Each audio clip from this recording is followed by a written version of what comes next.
Hey, what's up, YouTube? So I been absent for a while. We haven't really gone anywhere since we've gotten back from Florida. But I read an article, I guess last week.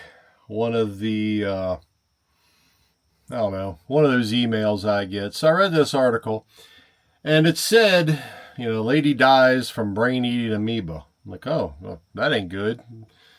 So, reading the article, they traced it back to her freshwater tank. So I'm like, oh, well, how'd that happen? So she hadn't cleaned it, sanitized it, which is important. So, um, she did like a neti pot, one of them saline flush things, with water from her freshwater tank, and the little amoeba passed through the mucosal membrane and got in her brain, and unfortunately, she died. So I'm like, oh, well, that ain't good. Let me go clean mine. So I emptied my hot water heater, and I got the little wand thing, so I got in there and I flushed it out, which I do. Keep that clean so you don't get that calcium built up inside of it. Mine is a Dometic, so it doesn't have an anode rod where the Suburbans have an anode rod, which you'll need to replace. Mine's porcelain lined. So I cleaned it out, got a little calcium out, not as much as the first couple times I did it, so that's good. So I cleaned it out, then I got a cup of bleach, put in my freshwater tank, pulled it all through and let it sit there for, I don't know, however long. I let it sit there, and then I go to flush it out. Well, as I was pulling the bleach water through my water pipes, and I pull it through till I can smell the bleach, I did the shower, which I hadn't used the shower since, I hadn't gotten a shower in this thing since, I don't even really remember. Last year, we'll say that. When we went to Florida, and we stayed at a point south, 1,000 Trails down there in Yamasee, South Carolina. I walked over to the bathhouse. When we went to, we were in Orlando at the 1,000 Trails down there in Claremont. We were right across from the bathhouse, so we went over to the bathhouse, got a shower. So I do shower. Yes, I do shower. I'm not a fan of stinking. So we used the bathhouse. So I hadn't used the shower. So when I went to flush a little bit of water through the shower here, right, let me see if I can find it right in here. It's got a crack. You probably can't see it, but the water started coming out of the side there, and got down here on the floor and everything. So I don't know if I dropped something. Like, I keep my chairs in there. I don't know if the chairs hit it. If you see how it was on top, and it is plastic. It's kind of it's a metal feeling handle, but like the guts are plastic. So I don't know if something hit it, and something honestly could have hit the hose here. Something could have hit that hose. The way it kind of loops over there like that. It could have hit the hose and, fractured it. It's just plastic.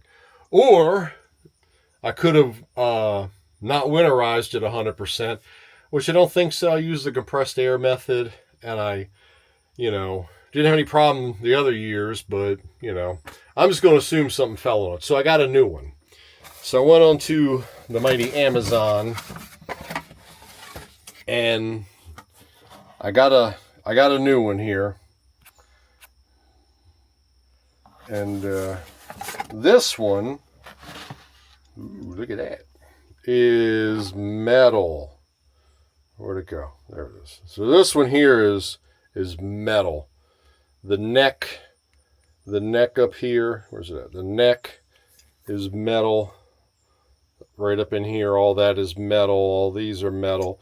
But you can see, there's not a whole lot to putting these things on there. So Let me show you where the old one is. So behind that door is where I got to get. So nice of Phoenix to put a door in there for me. So let me get that door off and I'll see what I got. All right. Well, there we go.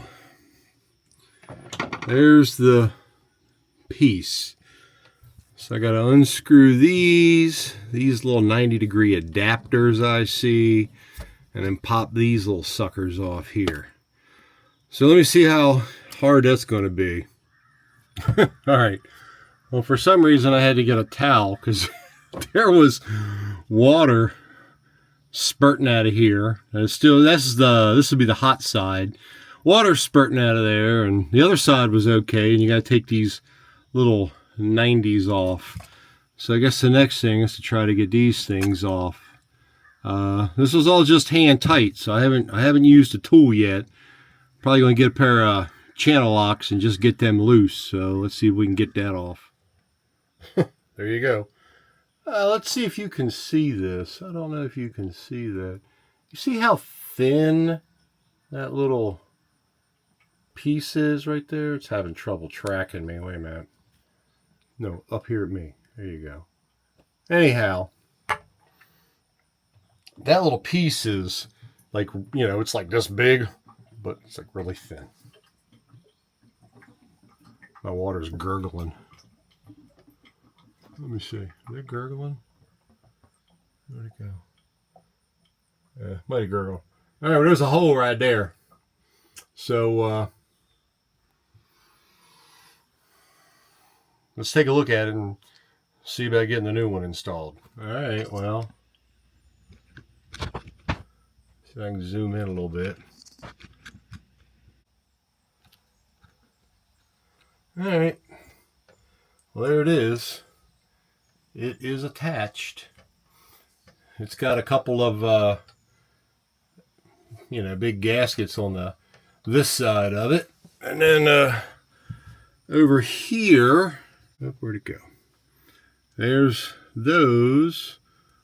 Those are on there, and I got them snug down. And I think those little screws are like set screws to keep it from backing out, so I'm going to tighten them up. All right, well, that should do it. Got the little set screws set. I got the elbows screwed back on. I'm wondering if that cold one ain't going to leak, so I'm going to have to check it before I button everything up. But,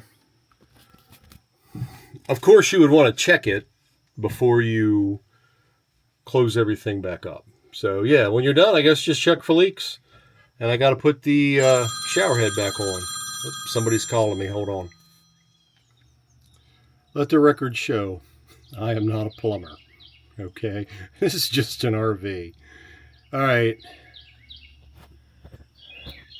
No leaks. All right? No leaks. But here's what I had to do.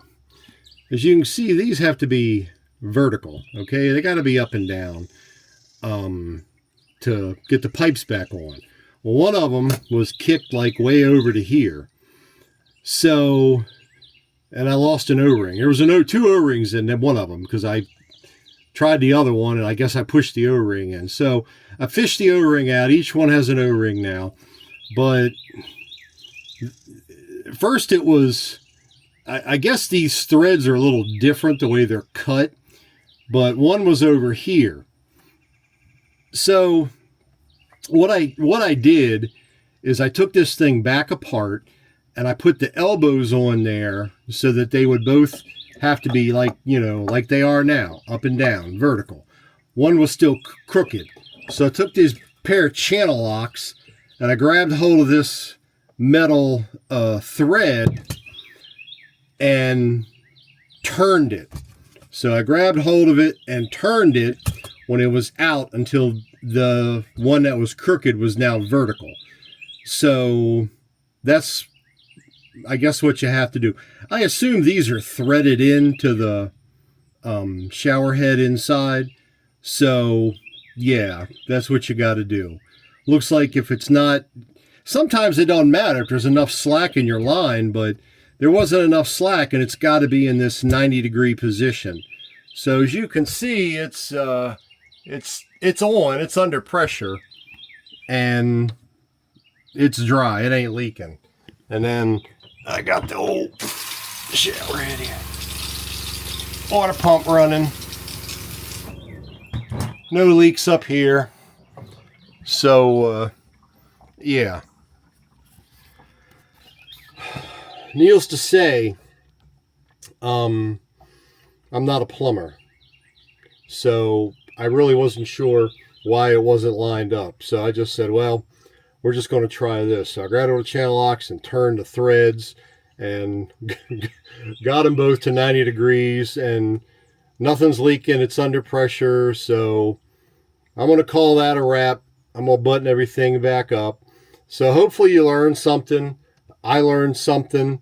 I guess if you have a plastic one for some reason, like a lesser quality, I don't want to say cheap, a lesser quality, I don't think you'll be able to turn it. I don't really know, but this one's all metal, and I was able to turn it. So some plumbers probably out there going, oh yeah, all I got to do is get a pair of channel and just turn it, you know? Like, yeah, well, I didn't know that because I'm not a plumber. Remember, the salty medic, that's me. So, hey, thanks for watching, and I got it fixed, and it's a nice system. So, see you later.